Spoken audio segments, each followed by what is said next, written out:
Hi guys, welcome back to my channel. Welcome back to Claiborne. I guess that makes you guys burners. So today I'm going to try my hand once again at smoking a chicken. So it's mid-November here in the Midwest and it's on a Sunday morning. So most people are either at church or they're hunting. This is hunting season. So I decided to get up and go hunting this morning. Notice the hunting gear. Yeah. So I went out and I found myself a fine specimen of a bird. Already cleaned it, and it just happened to be next to a patch of asparagus. So yeah, so I harvested that, and then it all happened to be right next to a beautiful hickory tree. So I went out and cut down that hickory tree into some big chunks, and I decided that today is the day I'm gonna learn how to do this and do it well. And my husband does it. How hard can it be? Sorry, honey. My husband and his dog are stuck in New Jersey right now, and they've been there all weekend. And I've always telling him, get yourself a little smoker and learn how to smoke out there while you're, stuck out in different places. And he's like, well, if he's in New Jersey, he wants to eat as New Jerseyans do. And if he's in New York, he wants to eat like New Yorkers do. And when he comes back to Midwest, we eat like this. All right, guys, wish me luck. Let's get going on this.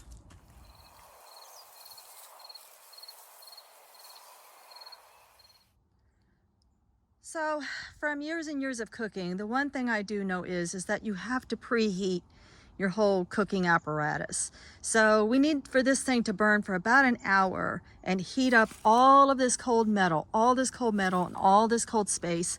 We need to get that heated up. So I'm going to burn a fire into this offset chamber, and I'm going to do that to keep the fire more intense and together instead of spreading out everywhere. I created a V shape by placing 3 of my grates into the offset firebox. And then, now we need to take this chimney and we need to fill it completely full of briquettes, and we need to get those briquettes started on fire. Since I already have a fire right over here where I'm burning leaves, I'm just going to use those coals to start these coals. All right, that seems to be going pretty well.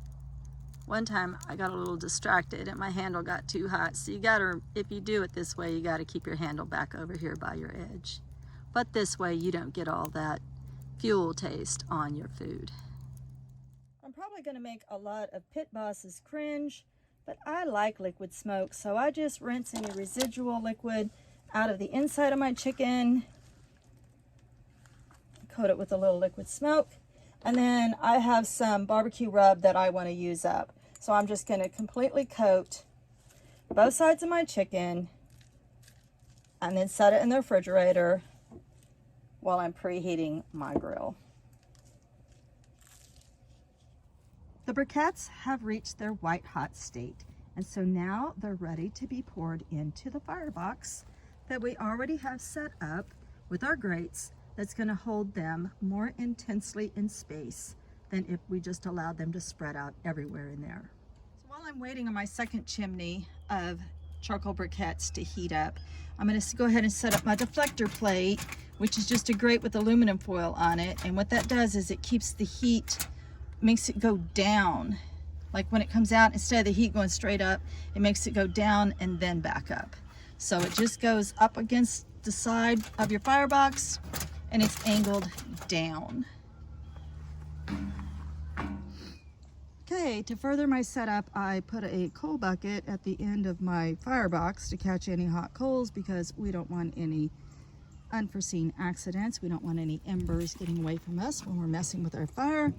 And then from that fire that you saw me with earlier that I used to start my briquettes, I take some of the rocks and they're already hot, and so I wrap them in aluminum foil and I put them down in the bottom of my smoker to help me maintain temperature. I think people also use lava rocks and things. Ooh, that's got a good temperature going. Nice clean smoke. I think we're ready to add our wood to the firebox. Well, we are all set up. We have our coal bucket down here to catch any loose embers. I have my vent door pretty much wide open. I have put my hickory wood on top of that fire. We got a beautiful flame going. That's the only thing that we have to watch all day, is that we have to keep that in flameage. So we've got a good temperature right now. We have no thick acrid smoke of any kind coming out of here, but plenty of heat. We've got a really beautiful temperature, even though I don't really follow that temperature guide too much, but I try to kind of like make mental adjustments to it because I don't have any fancy equipment. So you can't really go by these outer guides, but I do try to keep it at 325 for that first hour. And as you can see, it's a little bit over 325, which is fine because, like I said, where it's located on the inside, the gauge is not always terribly reliable. So I'll just give you a quick peek inside and how it looks. And you've got Mr. Chicken sitting there. You've got no visible smoke. The hot rocks down below. You've got the grate that guides the heat where you want it. So we'll let Mr. Chicken sit there and we'll wait for an hour before we take it out and put our sauce to it. The main thing here is to monitor your firewood, keep your flame going, make sure that your wood is flaming, make sure that you don't have any white smoke coming out your chimney, and then just watch your temperature. And then wait for an hour now before we put our sauce to the chicken.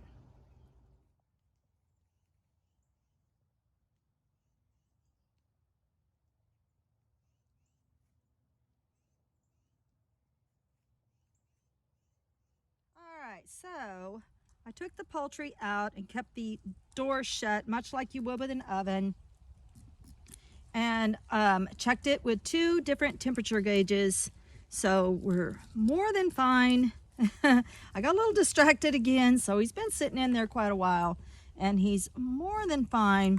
So I'm going to put him back in for a few more minutes and let this barbecue sauce heat up.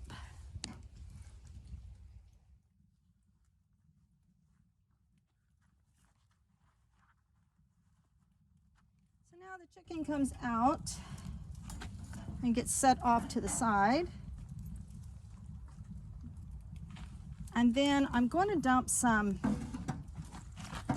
more briquettes in the bottom.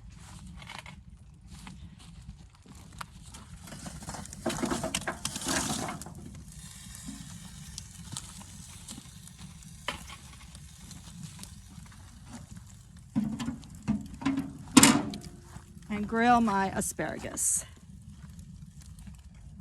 They're just oil, salt, and pepper. And then of course you lay them that way so they don't fall through the grates.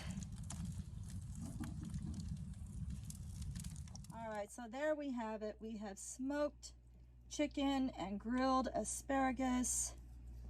It's super, super juicy. I don't know if y'all are getting to see all that juice. And the flavor, I already tested it. It's really smoky. It's good. Yummy. Okay, so the asparagus only took about 5-6 minutes on the grill. So there you have it. Smoked chicken and grilled asparagus. Not bad for an amateur. All right, guys. Much love and light. Blessed be.